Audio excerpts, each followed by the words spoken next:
The Translator, written by Aiass. Being a slave sucks. Officially, we are a client race, but in reality, we are thoroughly and completely conquered and enslaved. Our kind is called Tuans. We are, or more accurately were, a young race of peaceful beings focused on science, commerce, and arts. When we developed FTL travel, we met two other sentient races relatively close to us, and we were so happy we were not alone in the universe.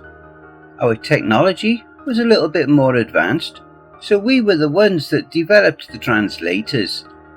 These tools really strengthened the relations with our neighbours, and our 3 planets formed the core of what we later named the United Races Federation.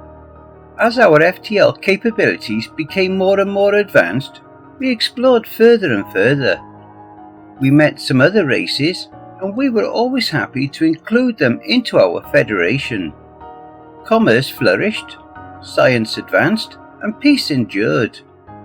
Sure, there were some conflicts here and there, but nothing serious.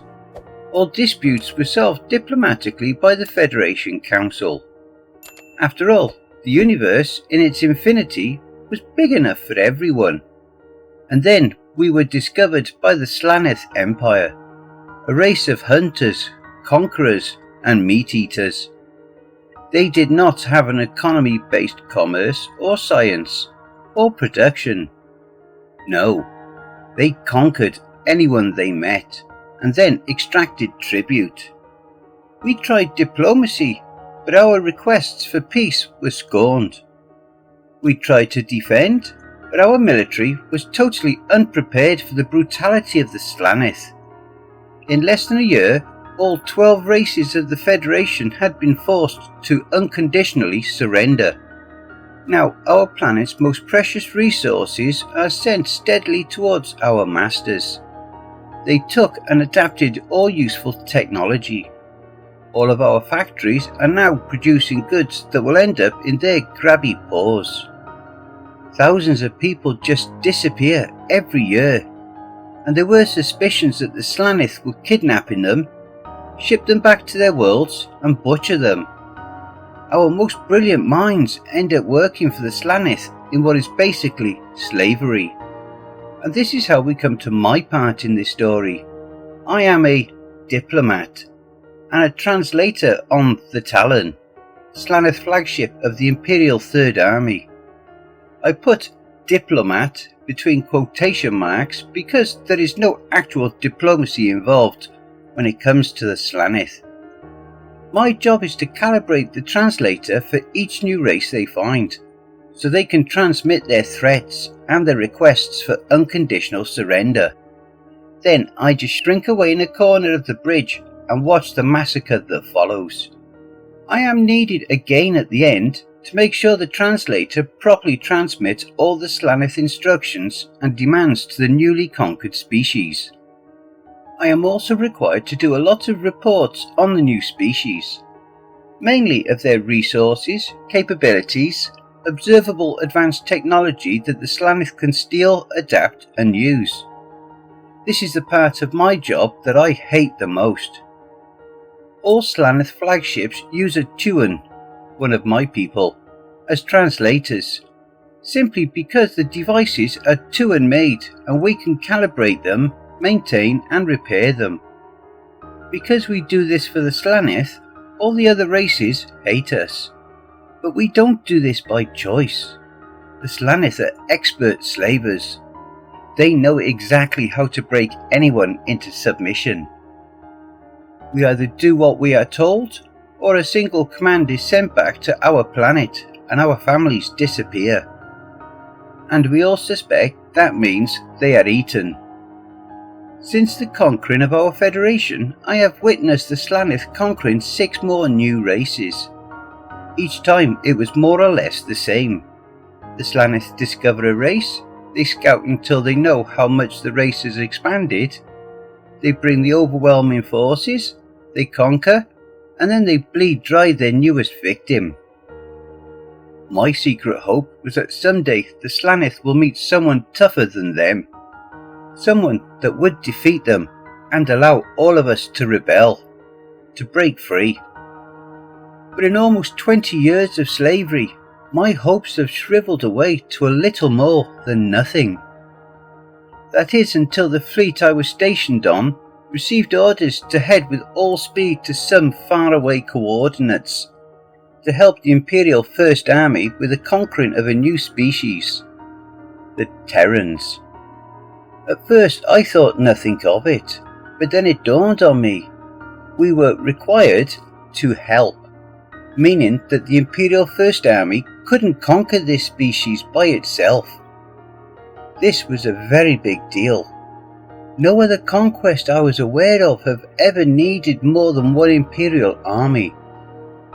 As we were headed for the received coordinates, I started to eavesdrop to the rumours circulating among the Slaneth crew, and my hopes rekindled. These Terrans seemed truly formidable. Apparently they had dozens of planets under their control, and they had managed to firmly expel the First Army from their territory. As we approached the Terran territory, more information was uploaded into our computers, and I had already received orders to calibrate our translator for the Terran language. It was then that I found out that the Imperial First Army's flagship had been destroyed, hence the need for me to be the translator. As I worked on my machine, I couldn't believe my ears. The Slaneth were planning to make peace with the Terrans. Sure, they were only planning to keep peace until they could gather overwhelming forces or find some technological advantage. But as far as I could tell, right now, they were almost afraid of the Terrans. Finally, our fleet arrived at the border with the Terrans. The remains of the Imperial First Army joined us, as well as the remains of the Second Army. Apparently, the Second Army had boldly tried to accomplish what the First Army couldn't, and was also pushed back, in tatters. Facing the Slaneth ships were thousands of metal-grey Terran ships, bristling with turrets and gun ports. A huge armada. The ships were in various sizes, but in general they looked bigger and sturdier than the bladed design of the Slaneth ones. I was in awe, staring mouth agape through the viewport at the majestic view in front of us. The growl of the captain startled me from my reverie. "Tuan, when will the translator machine be ready?" "I need more Terran speech samples, Master," I stammered. "The machine needs more information about their behaviour, about the way they communicate. Otherwise we will only be able to transmit basic words like surrender, destroy, war." "No!" stopped me the Slaneth captain in somewhat a worried tone. "We need to properly transmit our willingness to ceasefire, to peace." The captain spoke the words with a grimace, like they left a sour taste in his mouth. "You will have access to all information we gathered about these Terrans. We hacked into one of their data networks, so you will have all the speech samples you require. Your machine will be ready in 20 hours. I don't need to tell you what happens if you fail to be ready, do I?" "No, Master. The machine will be ready," I bowed, and hurried to my console. I spent the entire 20 hours in fascination browsing the information downloaded from Terran Network. The translation machine was calibrated in the first hour, but I kept that fact to myself as I studied everything I could about these people, because now I was sure of one thing. Right now, and here, the Terrans were stronger than the Slaneth. A ceasefire would only allow the Slaneth to find a way to defeat them in time. It was my duty as the diplomat to prevent a diplomatic solution to this conflict. Our diplomatic delegation was comprised of the captain, his second in command, 2 shock troopers, and myself, dragging the Translator unit. We had to meet on a Terran ship as they absolutely refused to trust us. This fact was made even more clear when all weapons were removed from the 4 Slaneth members of the delegation. As one of the Terran soldiers was patting me for concealed weapons, I got a really close look at them. They were in different sizes, with a clear sexual dimorphism, but in general they were twice the size of a Tuan or a Slaneth hunter. Even the Slaneth shock troopers, who were doing their best to bristle up and look more imposing, seemed rather small compared to these muscled giants. The soldiers that disarmed us were equipped with what looked like half their body weight in gear. Their rigorous patting for weapons, while very professionally done, probably left me bruised in several places, and I couldn't be happier, because the Slaneth seemed as impressed with the Terrans as I was. We were led into a meeting room to meet with a delegation. The Admiral of the fleet that was currently facing us, 2 captains, 1 male, 1 female, from 2 of their ships, and a diplomat with a strange dark skin. As the 2 parties faced each other, I scrambled to bring the Translator in the middle and then handed an earpiece to each of them.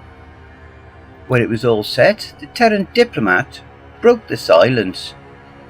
"Hello. I am sorry, but we will have to wait just a couple more minutes before starting these peace talks. The Lady Governor of the planet Pandana insisted she would participate, and she is already on her way." "Why should we wait for some governor?" growled the Slaneth captain. "We command the warships. This can be settled between us." "Well, because the planet Pandana is the planet your forces had landed on before the fleet arrived. Because she lost a lot of civilians to that unprovoked attack. And frankly, because I am afraid to say no to her," answered the diplomat, with a grin at the end. "Ah, seems she is already here," he said, hearing some booming footsteps somewhere behind a double door to the right. Said doors suddenly slammed open and a huge, scowling Terran woman barged inside. Hungry eyes locked on the Slaneth delegation. Her presence filled the room. She wasn't just really tall, she was big all round. Thick and muscled legs that stretched the material of her uniform. Long, strong arms with palms bigger than my entire head. A wild mane of pitch black hair. And you know how I instantly recognized her as a female? Her chest entered the room a full second before she did. And the Slaneth in the room were positively drooling. "Look at all that meat," the second in command said with a glossy look. I decided right then and there that she was perfect. The Lady Governor had reached us by now and was looming over everyone. "These are the fuckers in command," she growled. Her growl was worthy of a veteran pack leader. "What did that one say to me?" she demanded, pointing a log of a finger at the second in command. I snapped into motion and hurried to bring her an earpiece. She picked it up and put it in her ear. As soon as she fixed it, I was more than happy to answer her question. "The second in command was just admiring how much meat you possess." She looked at me in disbelief, then turned towards the second in command. "What?" she asked menacingly, dragging the word as if to give him time to explain himself. A thick vein was pulsating on her forehead, but the second in command was too stupid, or maybe too hungry. I don't know exactly how his mind worked at that point, but he was not very inspired in his answer. He mumbled and gestured towards her, spit drooling from his maw. "I mean, look at all this blubber." The huge woman managed to take a single step towards the Slaneth before the Terran diplomat jumped in her way, with arms extended, stopping her. "Please, Lady Governor, this is a diplomatic meeting." "Out of my way, Thomas! That fucker just called me a piece of meat! And fat!"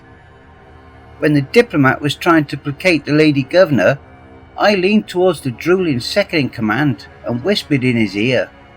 He grinned. "Turn around, woman. I want to see how big you really are." The human admiral and the two captains audibly sighed at this, defeated, while the Lady Governor took 2 more steps towards the Slaneth delegation. The Terran diplomat was clinging to her like a baby Turok to its mother. He was carried along, powerless, against her advance. The woman's left arm snaked forward with surprising speed and grabbed the second-in-command by the neck. She lifted him with ease and brought his snout in front of her face. "What did you say?" She said the words slowly, without opening her jaws, just sounds between her gritted teeth. Struggling to breathe, the idiot managed a ragged answer. "Your backside must be huge."